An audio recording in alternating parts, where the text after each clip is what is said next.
Ça fait plaisir de voir un match du PSG où le PSG galère contre l'adversaire. Les matchs du PSG où ils gagnent 4-5-0, ça m'intéresse moyennement. Mais là, enfin, ils ont fait face à une équipe qui leur a tenu tête et ça a fait un super match de Ligue 1. Salut à tous les amis, bienvenue pour cette vidéo débrief à chaud du match qui vient de se terminer entre le Paris Saint-Germain et l'AS Monaco. Le score 1 but partout, but de Volland en première mi-temps et égalisation de Neymar sur penalty. D'ailleurs, il n'y a pas eu d'histoire lors du penalty. Entre Mbappé et Neymar, c'était Neymar qui a pris le ballon et qui a tiré. J'ai regardé Mbappé, il a rien dit de particulier. Donc voilà, l'épisode semble clos entre Neymar et Mbappé pour le penalty. Match super sympa entre les deux équipes, un vrai beau match de Ligue 1. C'était un premier test pour le Paris Saint-Germain. Ils ont eu des matchs assez faciles, ou du moins ils les ont rendus faciles, mais ils étaient largement supérieurs aux équipes qu'ils ont rencontrées depuis le début de saison, notamment Lille, les pauvres. Mais là, ils ont eu un gros test avec l'AS Monaco, une équipe de l'AS Monaco qui n'a pas trop réussi son début de saison, qui s'est fait éliminer au tour qualificatif de la Ligue des Champions, qui sort d'une grosse défaite contre Lens 4-1 à domicile.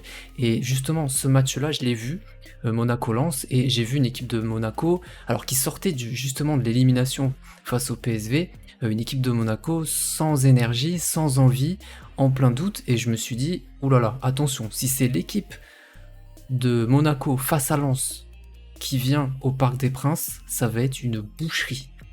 Et en fait, pas du tout. Je pense qu'il y a eu un gros travail de la part du staff et de Philippe Clément cette semaine sur le plan physique, mais aussi sur le plan mental. Je pense que ils ont bossé ça parce que physiquement, ils étaient très très forts, l'AS Monaco. Ils étaient même au-dessus du Paris Saint-Germain.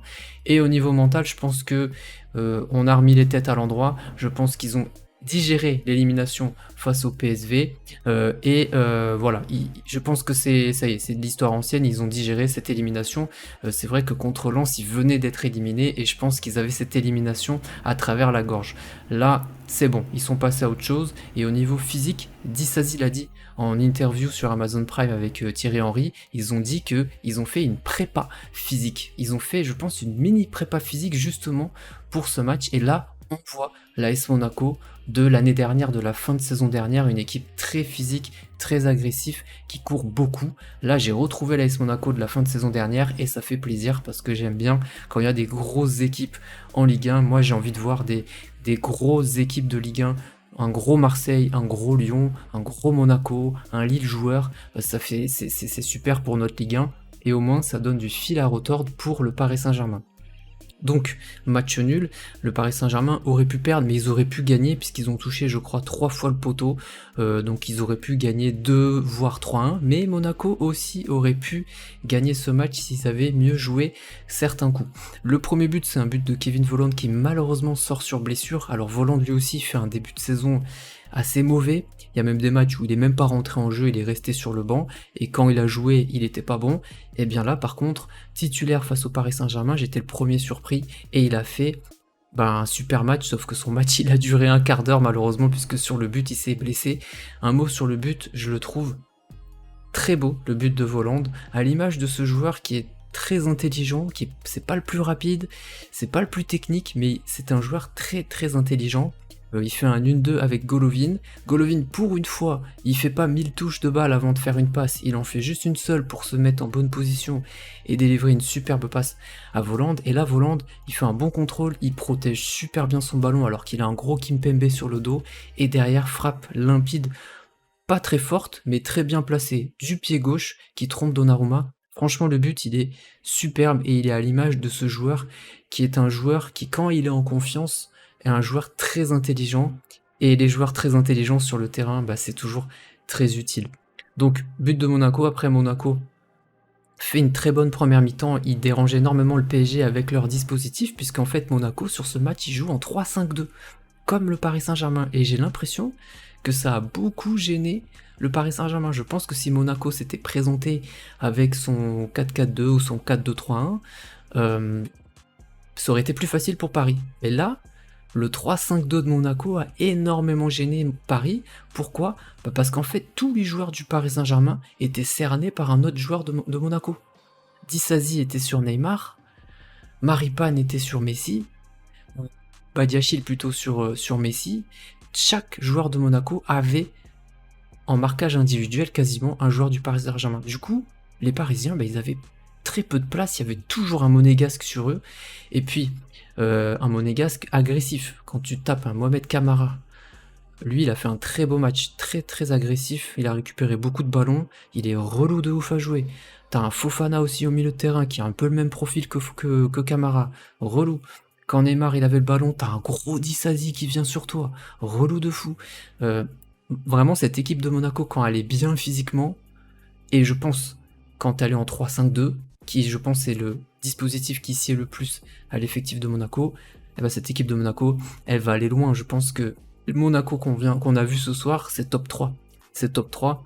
Je vois Marseille, Monaco, Paris dans le top 3, à mon avis. Il faut juste que Monaco continue de jouer en 3-5-2, je pense que c'est parfait pour eux. Mais pour ça, il va falloir peut-être qu'ils recrutent un autre défenseur central, parce que Maripane, Badiachil, Disasi, c'est très bon, mais par contre, derrière, il n'y a que Sarr. Et ça, c'est un peu léger. Après, il n'y a pas d'autres défenseurs centraux. Donc ça, c'est problématique.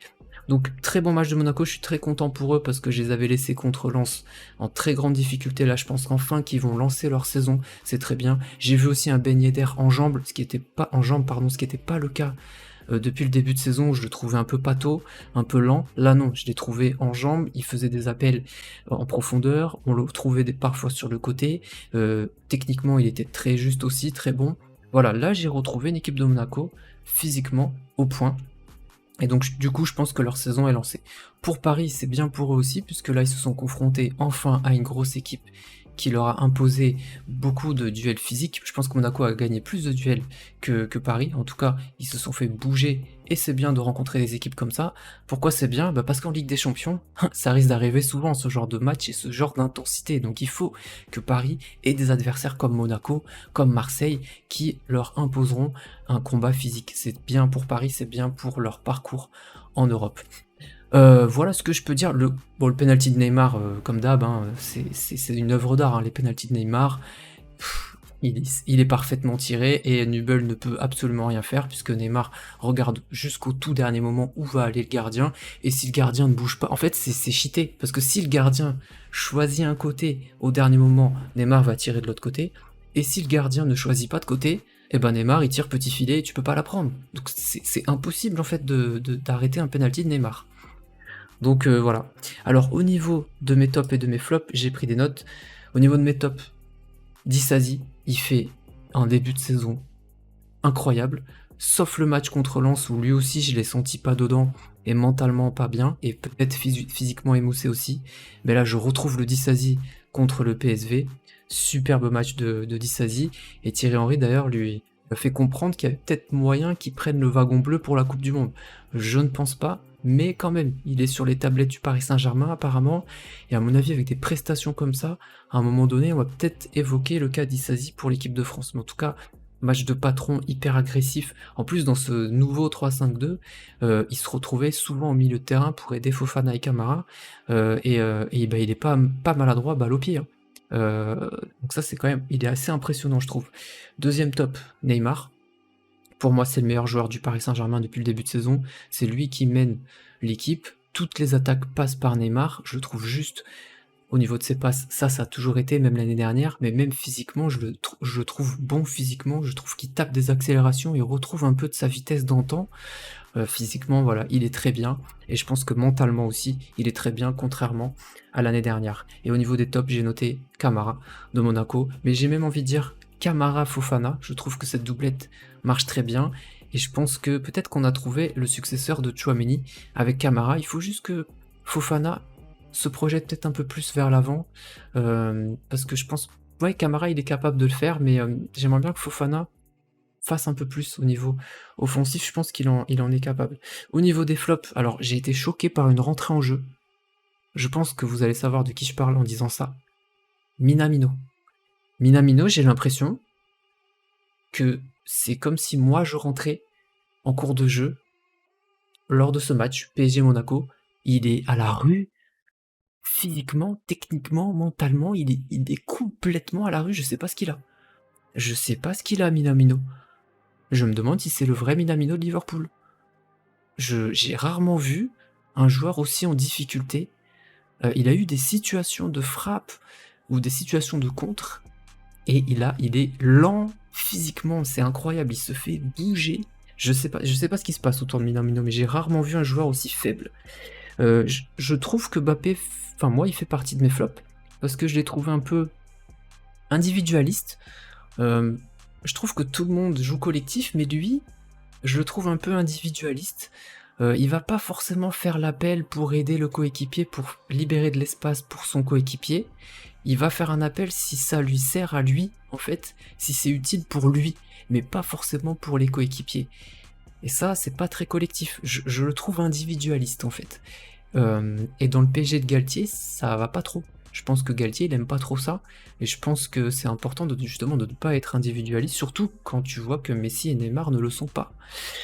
Autre flop, je mettrais Maripane parce que c'est lui qui concède le penalty, et je suis pas fan de Maripane. Je suis pas fan de Maripane depuis son arrivée à Monaco. Alors je sais qu'il est pas forcément très mauvais, mais je le trouve pas...